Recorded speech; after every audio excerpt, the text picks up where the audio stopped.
চারা বোগেনভেলিয়াকে কিভাবে যত্ন করলে ফলিয়েজ ভালো পাবে তার রোগ সমস্যা সব কিছুর সমাধান থাকছে এই ভিডিওতে। হাই ফ্রেন্ডস, কেমন আছো তোমরা? Welcome to unbound life. এখন এটা যেই ফুলটা তোমরা দেখছো এটা বাগানে নতুন অ্যাড করা বোগেনভেলিয়া। নার্সারিতে যাওয়ার পরে বেশ কিছু বোগেনভেলিয়া এবার কালেক্ট করেছিলাম।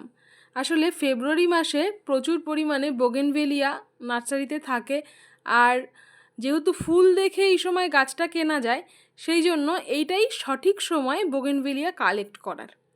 তো আমিও সেই মতো যতগুলো পছন্দ হয়েছে তার মধ্যে বেশ কিছু কালেক্ট করেছি। আর মাটি কিভাবে তৈরি করেছি বোগেনভেলিয়া বসানোর জন্য সেটাও তোমাদের সাথে শেয়ার করেছি। যদি কেউ না দেখে থাকো আমি ডেসক্রিপশন বক্সে লিংক দেবো, সেখান থেকে দেখে নিতে পারো। তো আজকে আমরা কথা বলবো বোগেনভেলিয়ার যে ছোট চারা গাছগুলো নার্সারি থেকে আমরা কিনে নিয়ে আসি, সেগুলোকে কি খাবার দিলে বা কেমন যত্ন পরিচর্যা করলে খুব দ্রুত গাছগুলো বড় হয়ে যাবে, তার ফলিয়েজ ভালো হবে, আবার সেই গাছ থেকে আমরা ফুলও ভালো পাবো। তো সেই বিষয়ে ডিটেলসে আলোচনা করব, তাই স্কিপ না করে দেখতে থাকো। শুরুতেই তোমাদের কাছে একটা রিকোয়েস্ট, ভিডিওটা সম্পূর্ণ দেখো। যদি তোমাদের ভালো লাগে, ইনফরমেটিভ মনে হয়, তাহলে চ্যানেলটা অবশ্যই সাবস্ক্রাইব করো, কারণ প্রত্যেক দিন আমি এই চ্যানেলে গাছের বিভিন্ন ধরনের ভিডিও পোস্ট করি। তো পাশে থেকো। তো চলো এবার টপিকে ফিরি। আমরা যখন নার্সারি থেকে গাছগুলো কিনে নিয়ে আসি তখন কিন্তু এরকমই ছোট ছোট গ্রো ব্যাগের মধ্যে গাছগুলো থাকে, আর কখনো বা এর থেকে একটু বড় গ্রো ব্যাগে থাকে। তো যেহেতু আমরা এখন ফুল দেখে গাছ কিনছি, সেই জন্য আমাদের যদি মনে হয় যে আমরা বাড়িতে গাছটা আনার পরে ফুল নেব, তাহলে কিন্তু আমার মতনই এভাবে গাছকে কিছুদিন রেখে দিতে হবে যতদিন পর্যন্ত গাছ ফ্লাওয়ারিং করবে। আমার এই গাছগুলোতে ফুল দেওয়া কমপ্লিট হয়েছে, তাই জন্য এখন তোমরা ফুল দেখতে পাচ্ছ না, কিন্তু আরও যে কয়েকটা গাছ রয়েছে তাতে কিন্তু ফুল আসছে। সেই জন্য আমি সেগুলোকে আর পটিং করিনি, ওগুলোকে ওভাবেই রেখে দিয়েছি। ফুল হচ্ছে, ফুল শেষ হওয়ার পরে আমি ওদের টবে দেব। আর যদি তোমাদের মনে হয় যে না, আমরা এখন ফুল নেব না, আমরা গাছটাকে পটিং করব, তাহলে তোমরা অবশ্যই পটিং করতে পারো। এই ইনফরমেশানটা তোমাদের এই জন্য দেওয়া, যদি তোমাদের ফুল নেওয়ার ইচ্ছে হয় তাহলে তোমরা যদি পটিং করো ভুল করে, তাহলে কিন্তু সেভাবে ফুল পাবে না, কারণ ফুলগুলো ঝরে যেতে পারে। গাছ যখন তোমরা ট্রান্সফার করবে এক জায়গার থেকে আরেক জায়গাতে, তখন কিন্তু ফুল ঝরে যায়। তো সেই কারণের জন্যই ইনফরমেশানটা দেওয়া।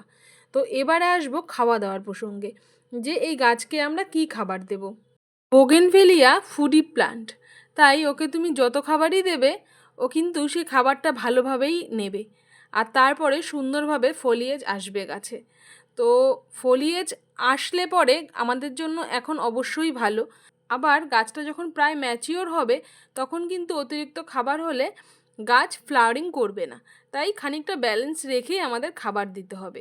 তবে যেহেতু এখন আমাদের ফলিয়েজটাই ফার্স্ট প্রায়োরিটি, তাই আমরা ফুলের চিন্তাও করব না।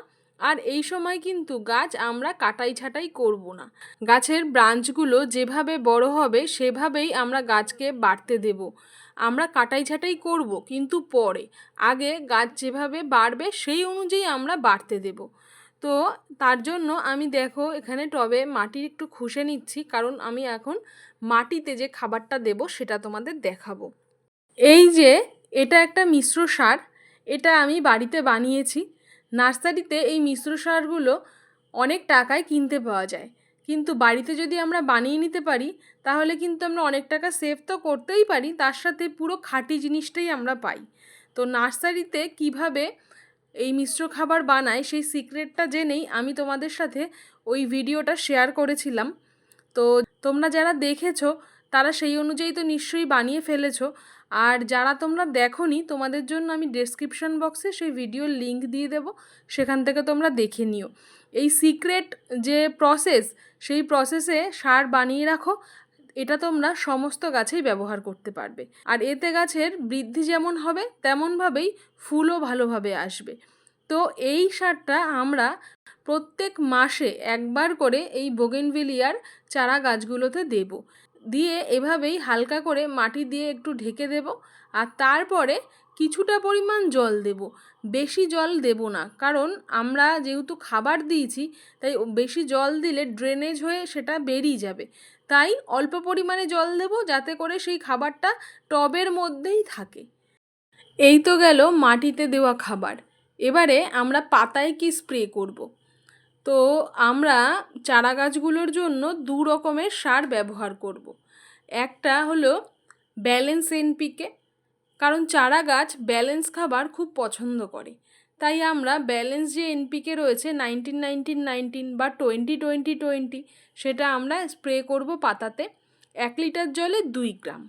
2 গ্রাম হলো আইসক্রিম চামচের 1 চামচ। আর তার পরের সপ্তাহে আমরা ব্যবহার করব 12-61-0। এই 12-61-0-তে 12 ভাগ থাকে নাইট্রোজেন, 61 ভাগ থাকে ফসফরাস, আর পটাশের পরিমাণ 0 থাকে। যেহেতু আমাদের এখন ফুলের প্রয়োজন নেই, তাই আমরা 0 পটাশ যেই সারে থাকবে সেটাই ব্যবহার করছি 12-61-0। তো এটাকে আমরা 2 গ্রাম পরিমাণ 1 লিটার জলে নিয়ে এভাবেই পাতাতে ভালোভাবে স্প্রে করে দেব। গাছে শুধুমাত্র খাবার স্প্রে করলেই হবে না, তার সাথে একটা মাইক্রোনিউট্রিয়েন্টও আমাদের দিতে হবে। কারণ গাছের বৃদ্ধির জন্য যা যা কিছু উপাদান প্রয়োজন হয় তার সবটা কিন্তু এনপিকে মেটাতে পারে না। সেই জন্যই আমরা টবের মাটিতে মিশ্র সার ব্যবহার করেছি, যাতে করে কিছুটা পরিমাণ উপাদান গাছ সেখান থেকে সংগ্রহ করতে পারে। এছাড়াও আমরা একটা মাইক্রোনিউট্রিয়েন্ট 15 দিন অন্তর অন্তর গাছের পাতাতে স্প্রে করব, এতে করে গাছ তার সমস্ত প্রয়োজনীয় উপাদানগুলো সংগ্রহ করতে পারবে। বাজারে অনেক ধরনের মাইক্রোনিউট্রিয়েন্ট পাওয়া যায়, তবে আমার মতে মোমোবিন আর অ্যাগ্রোমিন গোল্ড বেটার। আর তোমাদের কাছে যদি অন্য মাইক্রোনিউট্রিয়েন্ট থাকে তো তোমরা সেটা স্প্রে করতে পারো। 15 দিন অন্তর একবার করে স্প্রে করবে। এছাড়া গাছের গ্রোথকে আরও ভালো রাখতে আমরা প্রত্যেক মাসে একবার একটা পিজিআর স্প্রে করতে পারি, প্ল্যান্ট গ্রোথ রেগুলেটর। এটা স্প্রে করলে গাছের গ্রোথটা খুব ভালো আসবে।